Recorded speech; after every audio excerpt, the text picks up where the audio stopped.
Colombia's Geological Service says this was the country's strongest earthquake this century. In a matter of seconds, hospitals, schools, and homes came down across five major cities. Here is the full story of what happened and what it has taken to respond.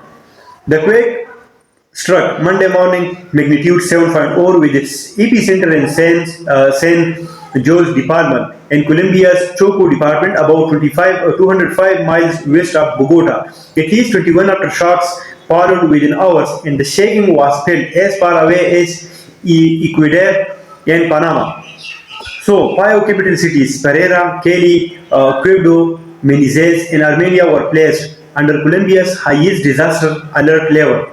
According to the Colombian Association of Capital Cities, 86 buildings collapsed and 7 airports had to suspend operations entirely. At least 132 people were confirmed dead, with 570 injured. President Abelardo de la Espriella, who had only just taken office days earlier, cited a higher figure of 700 injuries in his national briefing and estimated 5,000 homes were damaged or destroyed.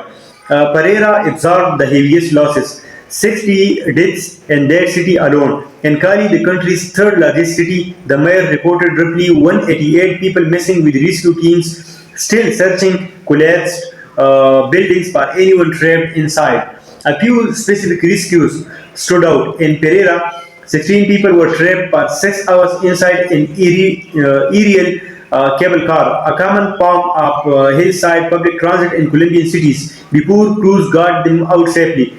Manizales had to shut down its own cable car system after the structural damage was discovered. And in Cali, the response was not just professional crews. Residents formed human chains, passing chunks of rubble hand to hand to reach people trapped underneath. One resident, Alvaro Lopez, described the scene simply. His own building was left in ruins, and the one next door had completely collapsed.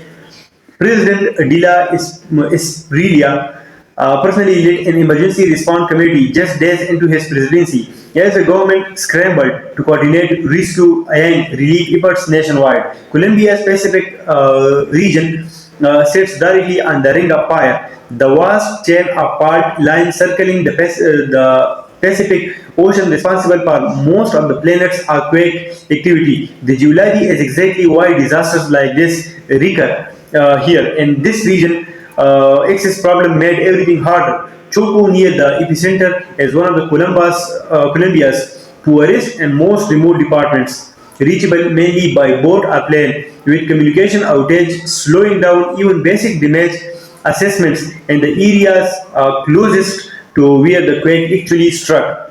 So, Colombia's strongest earthquake in a century, five major cities under emergency alert, and a rescue effort that leaned as much on ordinary residents passing rubble by hand as it did on professional crews. These numbers reflect the immediate aftermath. I would expect the final toll to be higher once remote areas are fully assessed. If you want the full update, as more information comes in, subscribe. And if you are looking to help, I will link some weighted relief organization in the description. See you in the next one.